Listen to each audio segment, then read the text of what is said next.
Hey guys, how's it going? I do paint men. See? Look, man painting. Paint men. I bet you didn't know I could do that. Anyway, I have a story for this guy too. Uh, Technically, there was another story that he's kind of a part of, but you don't need to know it in order to listen to this one and enjoy it because it's everything from his perspective. It's his story, and the rest of it is just a nice cherry on top, and you can check it out if you'd like, or just listen to this one. I'll link the related video at the very end, so don't worry about that. If you are interested, you can just follow the link. So his name is Jameson the Fourth. He goes by Jack, though, because his great-grandfather went by James, and his grandfather went by Jim, and his father went by Jameson again, so he goes by Jack.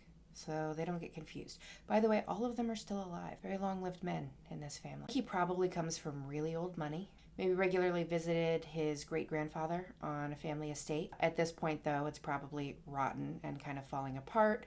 There's a lot of water, and he can't really figure out what's with all the nasty ponds and man-made rivers and fountains and why his grandfather doesn't just have them emptied. They have the money, but he won't move and he won't have them emptied. So every time he visited, he just has these really intense memories of like the smell, and because like sitting water smells terrible. Jack is a musician. I think that naturally, being very old money, he's classically trained in a lot of instruments, including maybe like the cello and the double bass and the piano. But as he's gotten older, he's a little bit more into like an alternative, like rock or punk situation. Having the money he has, he can just kind of travel around and play, listen to bands that he likes. He does enjoy playing music, so he does play shows. He doesn't keep like the long hair. He's a little bit more put together because he doesn't like to fuss.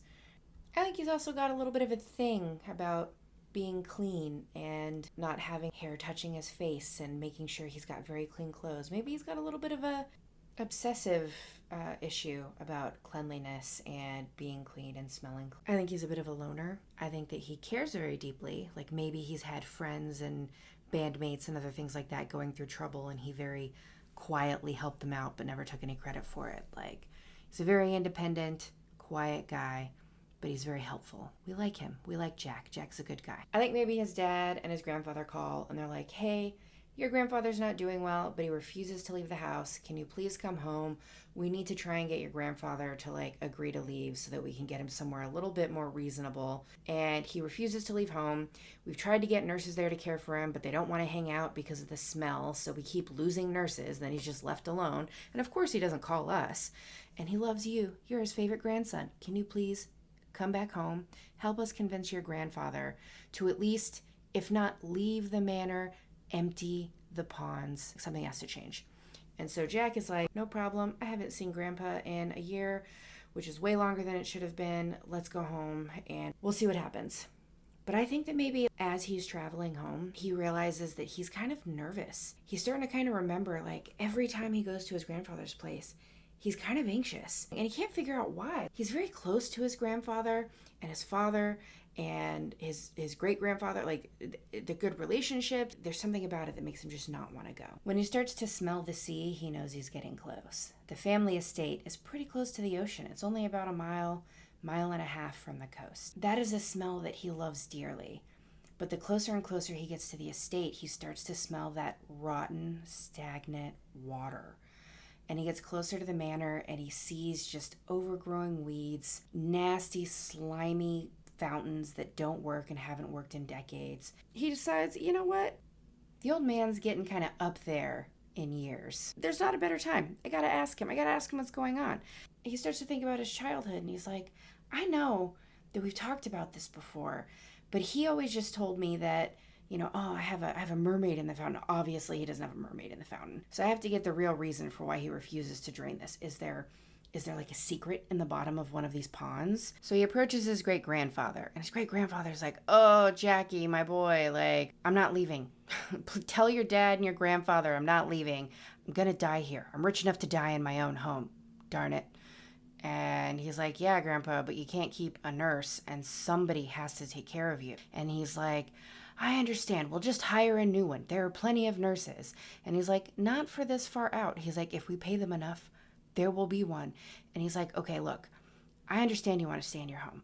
I would love for you to stay here, but you gotta drain the fountains. Like, what is happening? And he's like, Jackie, my boy, I've told you, we can't drain the fountains. I have a mermaid, and she lives there. And he's like, Grandpa, that's a pretty messed up way to keep a mermaid if you have a mermaid. But obviously there's no mermaid there. What's actually going on? Is there some kind of family secret? Is there something I should know? And he's like, Jack, there's a mermaid. She saved you once, and she saved me once. That's why she's there. And he's like, okay, sure, Grandpa. There's a mermaid. At this point, he's just convinced that it's like some sort of dementia, age-related decline, whatever. Although he realized that his grandfather has been telling the same story for years and years. Maybe he just believes it really hard now, right? Like, he always thought he was joking, but now he's obviously very serious about it. And he's like, Grandpa, why would you let the fountains go to disrepair if there was something living in it that you cared about?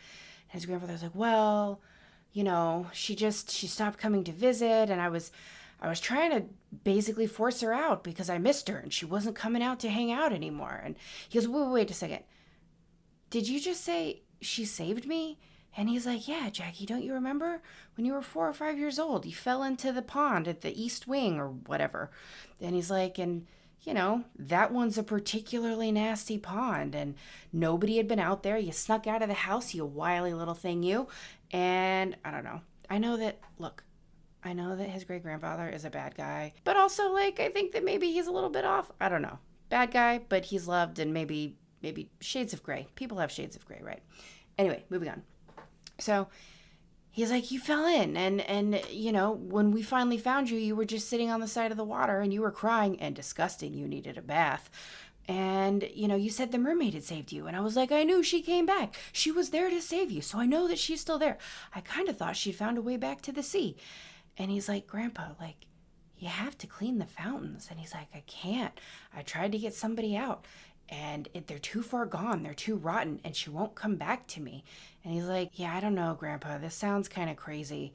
And he's like, I can't empty them, because if she's still in there, she can't live without the water. And he's like, Grandpa, like, if there's something alive in there, we can pump it and find it and put it back in the ocean where it belongs. And his grandfather's like, but then I won't have her anymore. And Jack's like, but you don't have her now. Silence. And maybe the grandpa actually, got something out of that conversation. Who knows? And he's like, how did you even get a mermaid here, Grandpa? And his grandfather explains to him that, he'd been saved by a mermaid on the coast, and they had spent a lot of time together over the years. He'd gone back to visit, and she was really, really into foliage and trees, and she was fascinated, and she loved flowers, and she liked blueberries, and he managed to make a contraption so that he could take her out of the water, and she was able to just kind of hang out in it and see plants. And then he decided that he couldn't live without her, so he brought her home, and he had an entire enclosure made for her. There's a whole room that's filled with water that she has access to inside the house. And Jack is like, wait a minute, what? There's a room filled with water? And that's no wonder this place stinks so bad. What are you thinking? And his grandfather's like, just go look and you'll understand. And so maybe Jack goes and explores the house a little bit. And he finds the room his grandfather's talking about. And it's locked, but his grandfather gave him the key, right? And he goes in, and it's this huge, ballroom with stained glass windows that look out on a garden. And it's filled with disgusting black water and slime up the walls. And he's just standing there. And he's like, I hope the old man is nuts, because this is a horrendous way to live if there's something alive in here. He shuts the door. He starts walking around the property. And as he's walking around on the property, he hears a splash. And he turns around, and the largest fountain in the very center, the water's moving. And he's like, must have just been a frog or something. I don't even know. And so he keeps walking around, and he decides to wander over towards the pond by the East Wing, or whatever it is his grandfather said. And as he gets closer, there's a familiar smell, and it smells like rotting bodies in water. Like a corpse has been sitting and floating in this water for a month in the middle of high summer. And he's starting to have kind of flashbacks because that smell, he remembers it. Maybe that's where his little OCD problem came from, right? So he's starting to kind of have flashbacks, and he's in images in his head of this gnarly, kind of gross, muddy looking creature. Long fingernails, too thin. And he's like, is this real? I must be misunderstanding. This can't be real. It's just because my grandfather told me this story, right? He kind of squats down by the water and he's like having to hold his shirt over his nose because it's awful. His eyes are watering. The smell is so bad. And there's another splash and it looks like a giant fin. And he's like, no, this isn't happening. This isn't real. So he calls out and he's like, hello?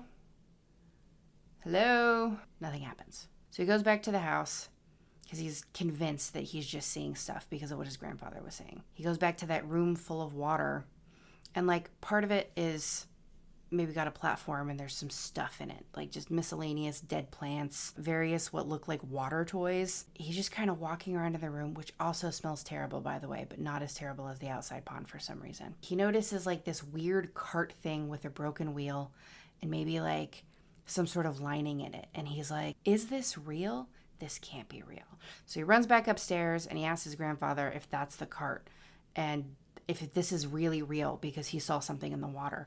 And he's like, I knew she was still here. I knew she would not leave me. And he's like, Grandpa, you have to let this thing go. Like, she's got to be starving. Have you been feeding her? Like, what is she eating? And he's like, oh my God. And, you know, maybe he's just, I don't know, he's like 100 years old and he has no idea what's going on anymore. So maybe he just hasn't thought about it. Maybe he's been like, I don't know, the mermaid, she's magical, she doesn't need to eat. And he's like, well, I'm starting to remember some things. And if I remember correctly, she looks like a skeleton. Like, she's barely alive, Grandpa. And he's like, we have to try and get her home. And his grandfather's like, but she'll leave me. And he's like, yeah, as she should. Look at this place. It smells terrible. Anyway, moving on. So maybe Jack goes back to the water and he's like, you know, he goes into the room specifically and he's like, hello, is anybody in here? He keeps trying to get her attention. And he pulls out the cart and he's like, I want to take you back to the sea. Let me take you back to the sea. There's a little movement on the water. And he's like, please, I can get you out of here and I can take you back to the sea. And maybe like her head just kind of pops up in the middle of all the like sludge and ooze and slime that's sitting in this nasty sitting water, right? And he just sees the top of her head and he almost has a heart attack because at this point he's still convinced that this isn't really real. On a side note, can you imagine being an immortal creature or a semi-immortal creature and living in kind of perpetuity like this, just in like the nastiest, sludgiest sitting water and like starving for years and years and years and not knowing if and when it would ever end? That would be a real nightmare. I could understand why she might be. Anyway, moving on. So Jack reapproaches, right? And he's like, I have to get this thing out of here. We can't leave her here. This is not okay. So he approaches again and he's like, I'm going to try and get you out of here. And she's kind of in the way. He sees movement, but he doesn't know if she can understand him or what is even going on. Also, would she even be sane at this point? Like, I know magical immortal creature, maybe there are things. I don't know.